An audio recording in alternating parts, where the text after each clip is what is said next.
La enseñanza de hoy se llama La Respuesta. ¿Cómo se llama, iglesia? La Respuesta. Y la mayoría de nosotros creo que buscamos buenas respuestas, ¿sí?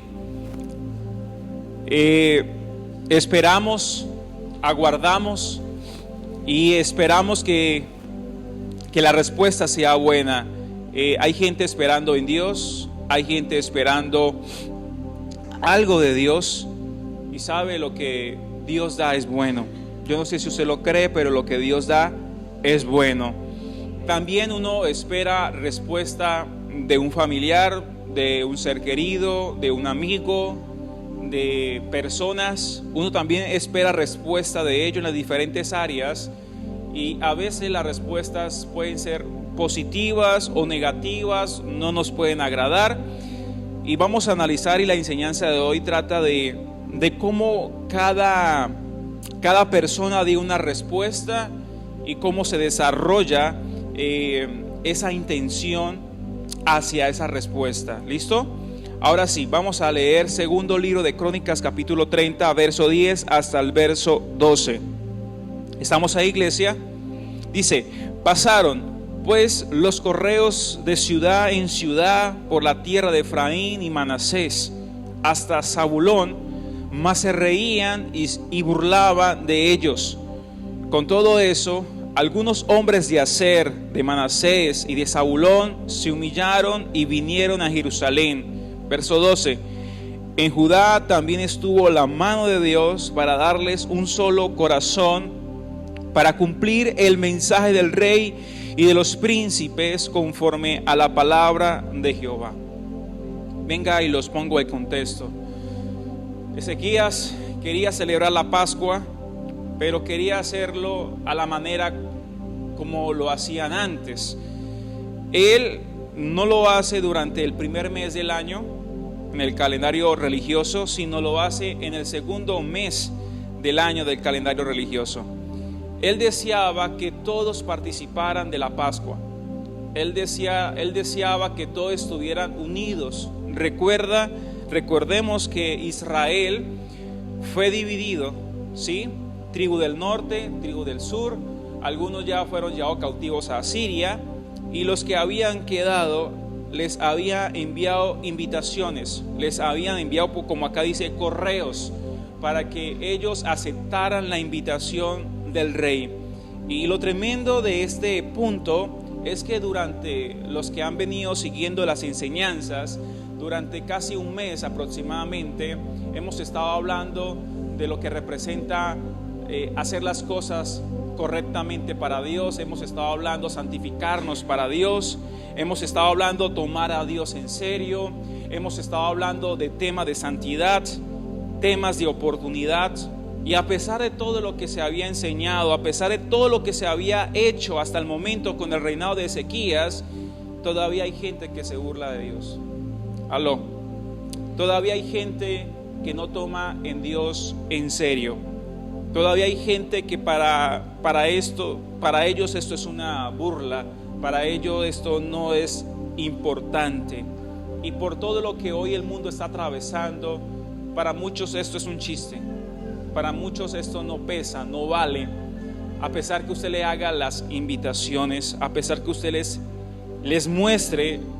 Pero lo que yo resalto es que Ezequías no se enfatizó en esas personas. A veces nosotros queremos que las personas acepten el mensaje, corran con el llamado de Dios, pero no podemos quedarnos ante la respuesta negativa de las personas. No podemos quedarnos ahí, debemos continuar. Aló. Debemos avanzar con aquellos que quieren, con aquellos que desean y entienden a lo que fueron llamados. Para ellos de pronto no era importante la Pascua, para ellos de pronto no era importante el reunirse como hermanos, para ellos de pronto no era importante, pero para unos, como no lo era importante, pero para otros sí. En el verso 11 dice que hubieron hombres que sí se humillaron y vinieron a Jerusalén. Y sabe, Dios va a contar con las personas que se acerquen a Él. Aló. Dios va a contar con las personas que realmente entienden los tiempos para humillarse delante de la presencia de Dios. Hay un verso, no recuerdo, lo tengo anotado acá, pero hay un verso que dice que no tiremos las perlas. Bueno, usted dijo la palabra, no lo quería decir aquí. Entonces, es lo primero que yo puedo observar. Dios va a trabajar en ese tiempo con gente que acepte el llamado, con gente que acepte la invitación, con gente que entienda los tiempos y sepa qué hacer en esos tiempos. Bien, Jeremías capítulo 32, verso 39, les hablo para aquellas personas que entendieron el llamado de Dios, aquellos que aceptaron la invitación de Dios. Dice: y les daré un corazón y un camino para que me teman perpetuamente, para que tengan bien estos y sus hijos después de ellos. Quien atiende las palabras de Dios tendrán bienestar. Si en este año usted quiere tener bienestar, más le vale y más me vale que atienda las palabras de Dios. Aló, mire lo que enseña este verso, que Él mismo dará un camino, dará un corazón para que las personas busquemos al Señor, y dará bien no solamente a nosotros sino a nuestras generaciones, como lo dice este verso. Es lo primero que quiero resaltar. Lo segundo, vamos a leer el verso 13 hasta el verso 16. ¿Estamos ahí, iglesia? Dice: y se reunió en Jerusalén mucha gente para celebrar la fiesta solemne de los panes sin levadura en el mes segundo, una vasta reunión. Y levantándose quitaron los altares que había en Jerusalén, quitaron también todos los altares de incienso y los echaron al torrente de Cedrón. Entonces sacrificaron la Pascua a los 14 días del mes segundo, y los sacerdotes y los levitas, llenos de vergüenza, se santificaron y trajeron los holocaustos a la casa de Jehová. Versículo 16. Y tomaron su lugar en los turnos de costumbre, conforme a la ley de Moisés, varón de Dios, y los sacerdotes esparcían la sangre que recibían de manos de los levitas. Bueno, segundo aspecto que quiero resaltar de esta enseñanza es, quiero hablar de los sacerdotes y levitas. No todos. Usted sabe quién es un sacerdote. El sacerdote es la persona que Dios ha escogido para enseñar la ley, que Dios ha escogido para enseñar la palabra. Y el levita es el adorador, es el que está ahí presente para todo lo que representan los sacrificios, es el que le ayuda al sacerdote.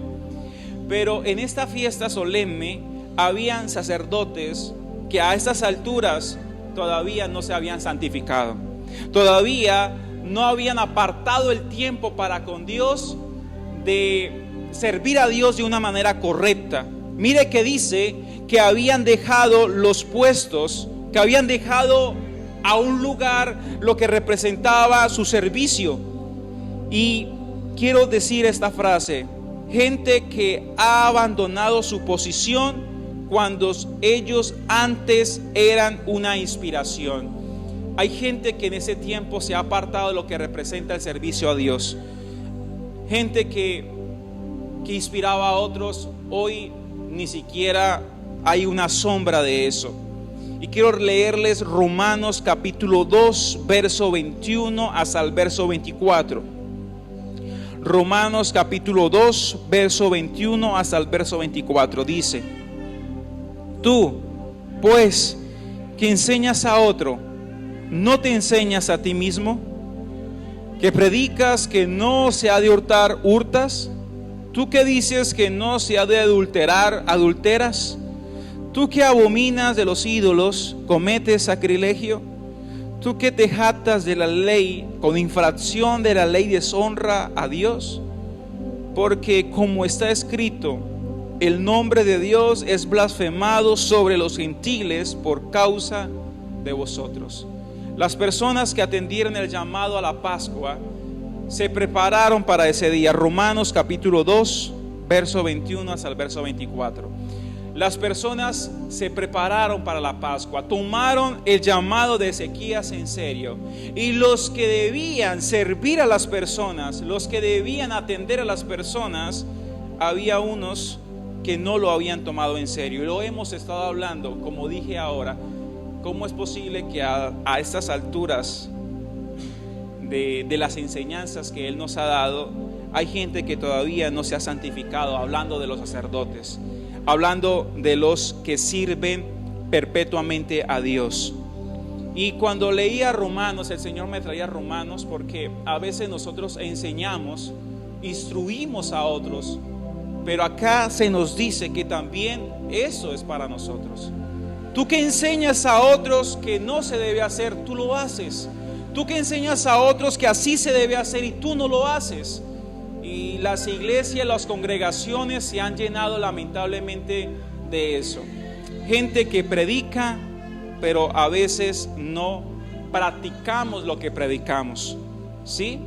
Esta semana estaba haciendo unas diligencias, quiero hacer un paréntesis.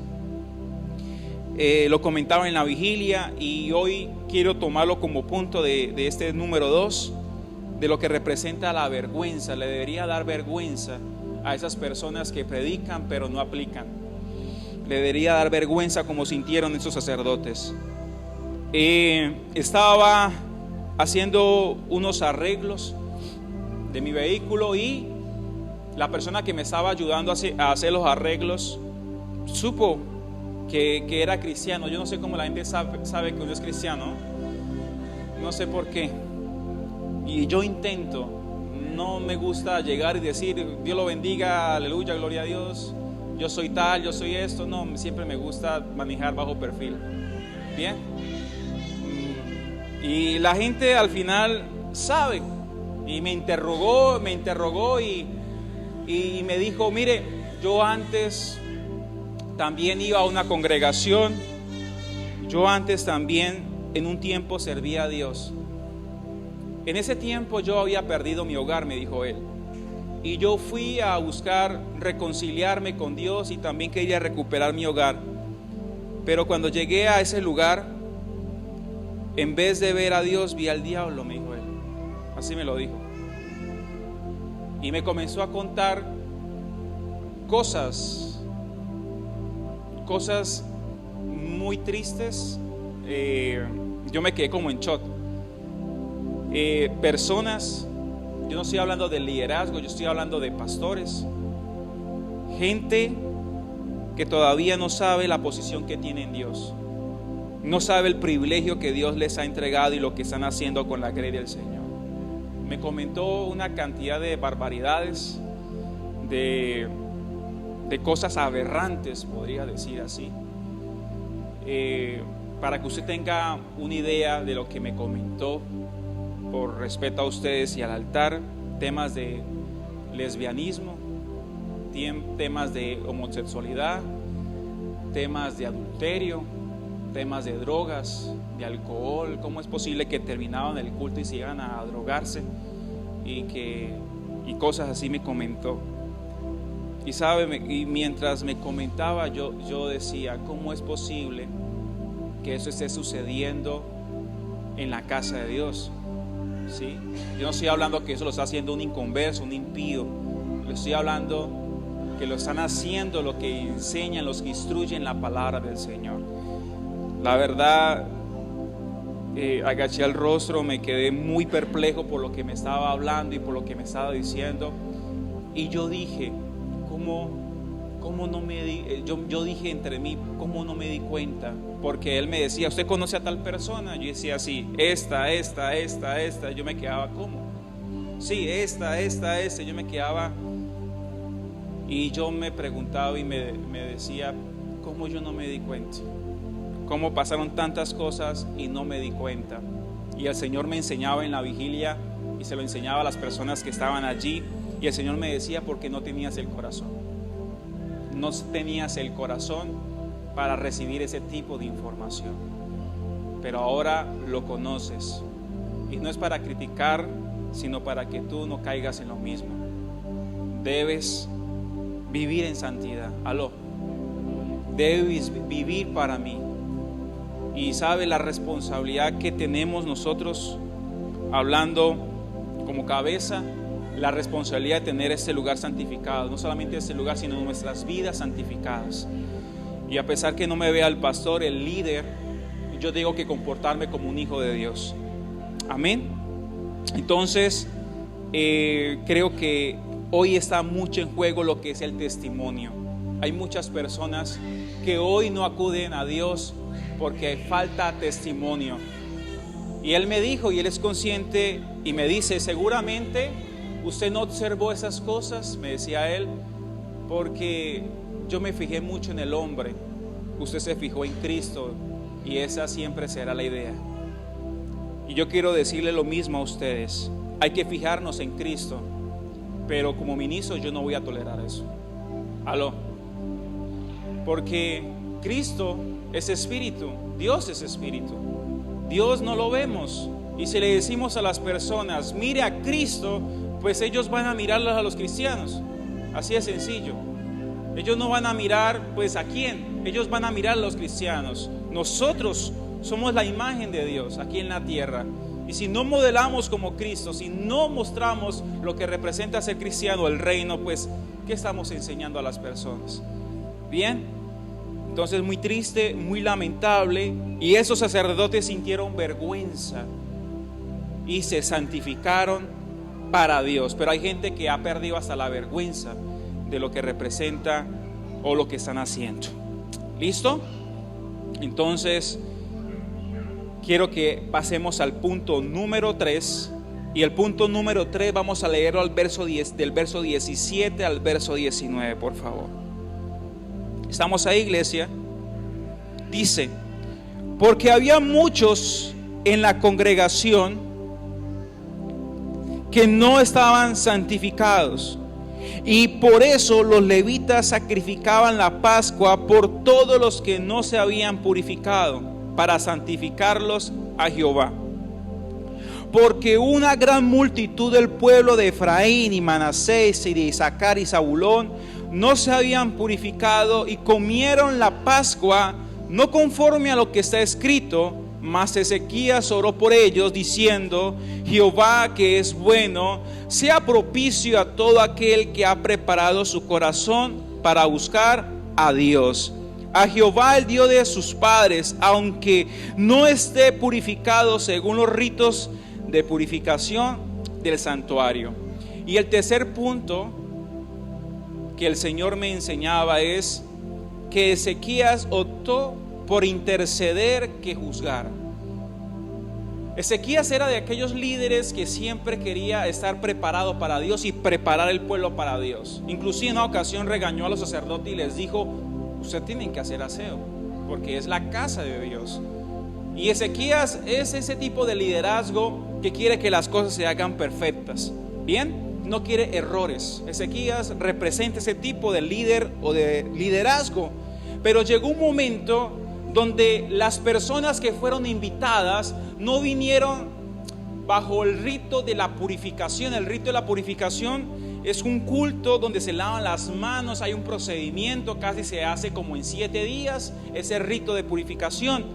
Pero las personas que vinieron a la Pascua, algunos de ellos no hicieron el rito de la purificación. ¿Y sabe qué hizo Ezequías? En vez de juzgarles, en vez de criticarles, lo que hizo fue interceder por ellos. Y esto es hermoso porque a veces, y me ha pasado, uno quisiera que las personas se entendieran, se metieran en serio en lo que representa el mover de Dios. Uno quisiera que las personas no solamente vinieran acá por un culto y saliera como si nada fuera pasado, sino uno quisiera que las personas entendieran lo que Dios está hablando en ese tiempo, hicieran caso, obedecieran la ley, la palabra de Dios. Uno quisiera, a veces con el liderazgo también, que se hagan las cosas de una forma, que se hagan las cosas así. Uno a veces quisiera, pero llega un momento donde es mejor interceder. Aló. Llega un momento donde uno dice, yo voy a interceder, yo voy a orar. Y me hace acordar de Jesús. Juan 17:19 dice, y por ellos yo me santifico a mí mismo, para que también ellos sean santificados en la verdad. El contexto de este pasaje es muy hermoso porque Jesús por varias ocasiones levantó a los líderes o a sus discípulos y les dijo: acompáñame a orar, acompáñame a orar. ¿Y sabe qué hacían los discípulos? Se quedaban ¿qué? Se quedaban dormidos. Ellos aún no entendían lo que iba a suceder más adelante, ¿sí?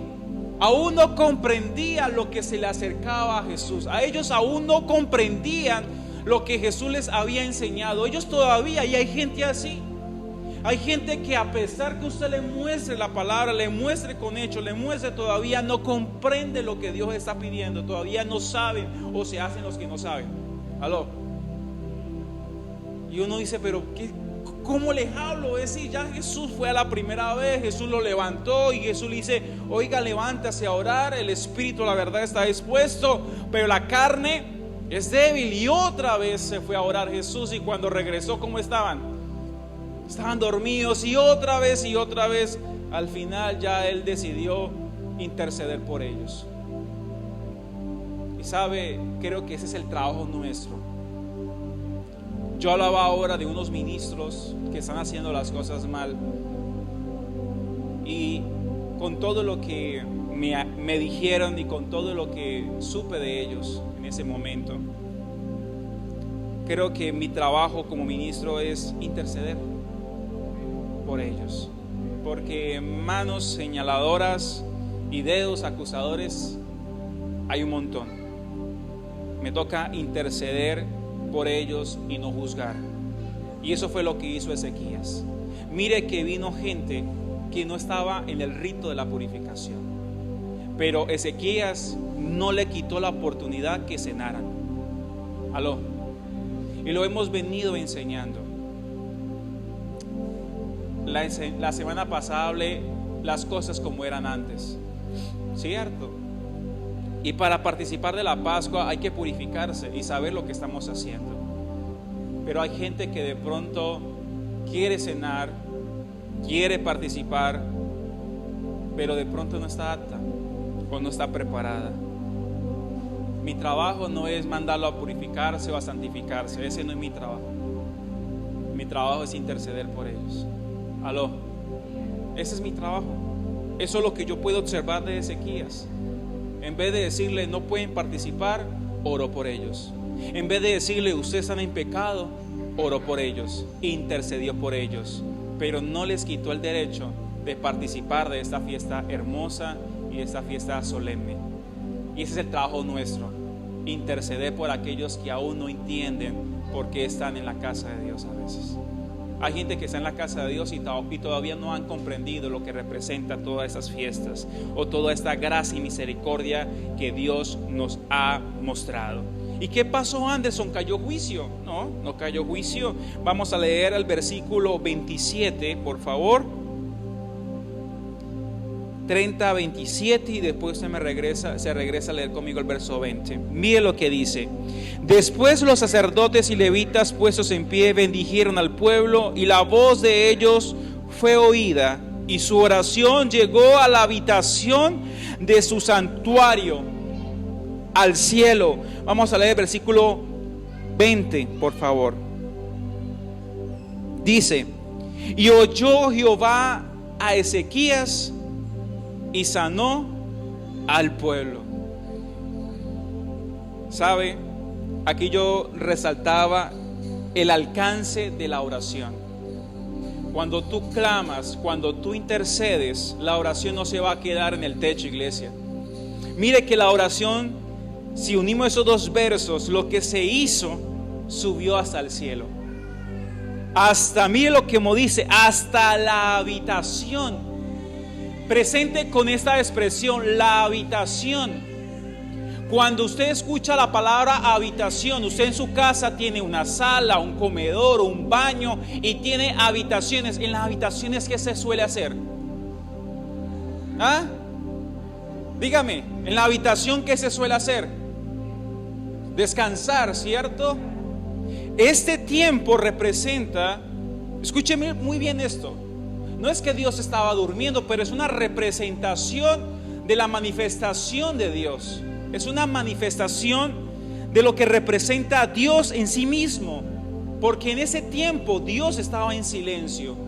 Dios no se había manifestado. Dios estaba esperando que alguien orara, que alguien clamara. Y alguien clamó y alguien oró y Dios se manifestó. Y hay muchas cosas que de pronto hoy están en silencio.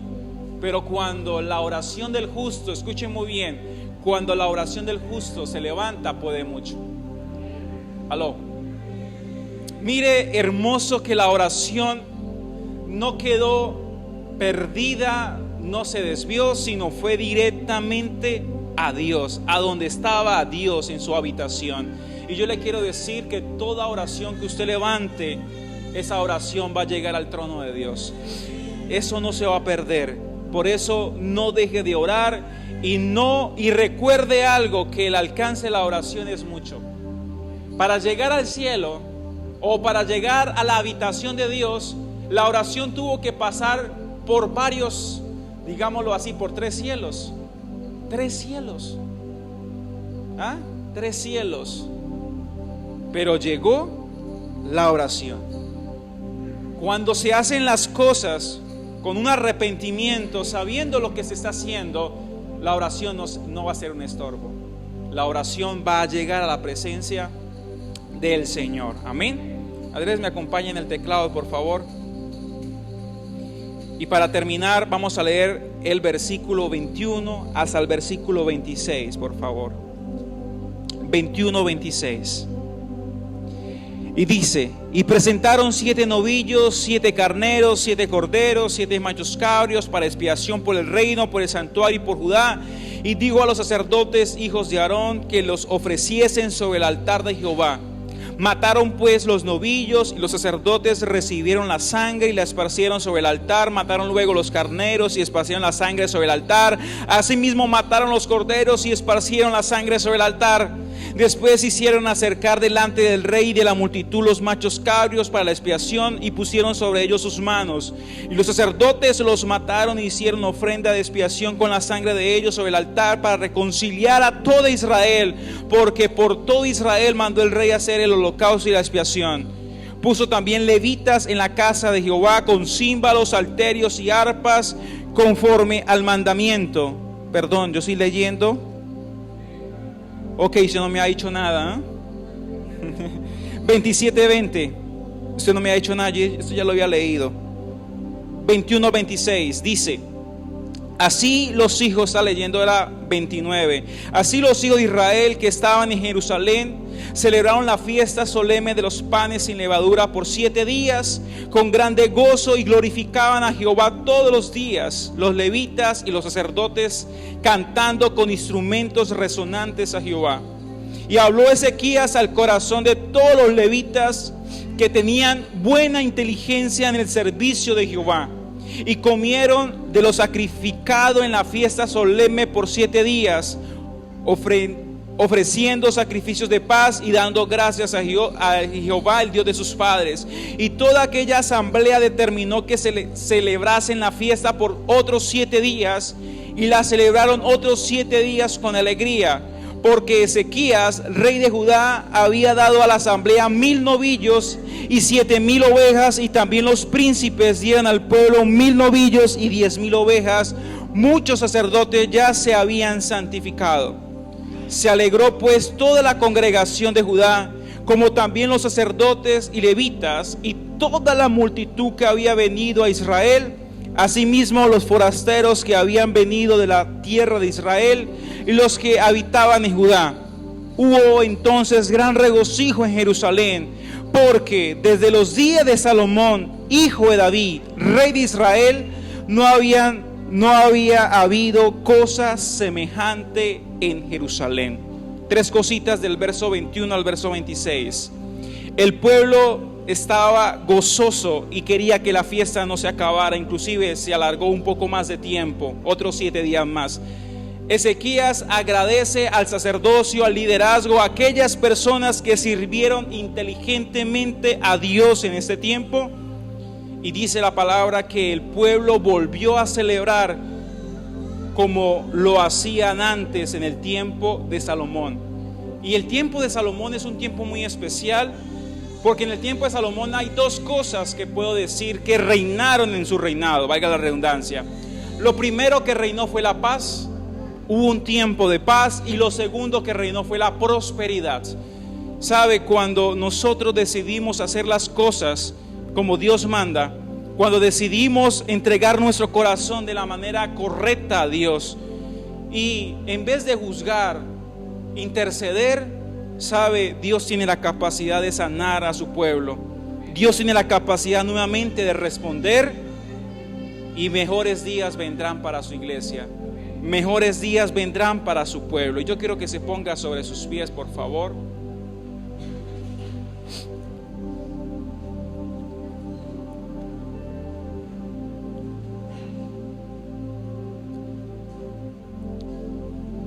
Y hoy, Señor, levantamos, Padre Celestial, una oración, esta palabra que has hablado en nuestro corazón. Con mucho esfuerzo, Padre Celestial, con mucha dedicación, con muchas ganas, Ezequías se esforzó con un grupo de personas para celebrar esta Pascua. Te doy gracias, Señor, por lo que representa esta hermosa fiesta. Para nosotros es llamada la Santa Cena. Padre Celestial, ha costado esta semana, Señor, y todo lo que hemos vivido, Señor Jesucristo, pero aquí estamos, Señor, de pie. Gente, Padre Celestial, que estuvo enferma, gente, Padre, que estuvo indispuesta, gente, Padre Celestial, que no estaba en las mejores condiciones. Pero gracias por darnos la oportunidad de nuevamente reunirnos, Señor. De nuevamente, Padre Celestial, hacer las cosas de la manera como a ti te agradan, como a ti te gustan. Señor, y en este tiempo nos santificaremos no solamente por una fiesta, sino por lo que representa, Padre Celestial, el Evangelio, por lo que representa la salvación, Señor. Hoy queremos ocupar el lugar que nos corresponde como iglesia, como ministros. Y en este momento, Señor, oro por aquellas personas que no se han purificado, por aquellas personas, Padre Celestial, que aún no han entendido lo que representa el servicio a Dios. Oro por aquellas personas que aún no han comprendido, Padre Celestial, que Dios los ha puesto como cabeza y no como cola. Oro por ellos, Dios, intercedo por ellos, para que tu gracia y tu misericordia, Señor, sea desbordada sobre nuestras vidas. Como nuestro Señor oró y dijo: Señor, no tengas en cuenta este pecado. Así como lo dijo también el discípulo Esteban: Señor, perdónalos. No les tengas en cuenta, Señor, sus transgresiones. Pasa por alto, Señor. Pasa por alto, Padre Celestial, todo lo que hemos hecho incorrectamente, porque para eso es llamada la Pascua, pasar por alto todo aquello, Padre Celestial, que representa la muerte. Señor, sana a tu iglesia, sana al cuerpo de Cristo, Señor, sana a tu pueblo, Padre Celestial, que en este tiempo, Señor, necesita ser levantado y ser restaurado. Sana el liderazgo, sana, Padre Celestial, aquellos hombres que predican tu evangelio, aquellos hombres que testifican de tu palabra, Señor. Sana a tu pueblo, Padre Celestial. Sana a tu iglesia en este tiempo. Sana, Señor. Trae arrepentimiento sobre el corazón, Padre Celestial, de todos. Trae arrepentimiento genuino, Padre Celestial. Que aquel que está haciendo lo incorrecto, Señor, sienta vergüenza y pueda acudir a ti, Señor, y pueda aprovechar este tiempo, Padre Celestial, para tomar las cosas en Dios en serio, y pueda santificarse para con Dios, y pueda ser de útil instrumento en las manos del Señor. Padre Celestial, te doy gracias porque tú escuchas la oración y el clamor, Padre Celestial. no solamente, Padre Celestial, va a quedar aquí la oración, va a llegar hasta tu morada, hasta tu habitación, y tú te manifestarás en este tiempo trayendo bienestar, trayendo paz sobre nuestros corazones, trayendo esa prosperidad, Padre Celestial, eterna sobre nuestras vidas en Cristo Jesús. Te doy gracias, Señor, por darnos la bonita oportunidad de reunirnos como iglesia. Señor, te damos gracias, Padre Celestial, por el liderazgo que ha entendido, que ha servido inteligentemente en este tiempo. Gracias, Señor, por los adoradores, por los ujieres, por los maestros de niños, Padre Celestial, por audiovisuales. Gracias, Padre Celestial, por todo este liderazgo que se ha desplegado y ha servido a Dios inteligentemente en este tiempo, que se ha guardado para Dios, que han guardado su corazón para Dios. A pesar del mal ejemplo, el mal testimonio, Señor, hemos mantenido la mirada en Jesús. Hemos mantenido la mirada en Jesús, Señor. Y no queremos desviarnos ni a derecha ni a izquierda. Y día a día, Señor, queremos mirar dónde estamos parados. Porque el que cree está firme, mire que no caiga. Guarda a tu pueblo en este tiempo, Señor. Guarda a tu amada en este tiempo. Gracias, Señor.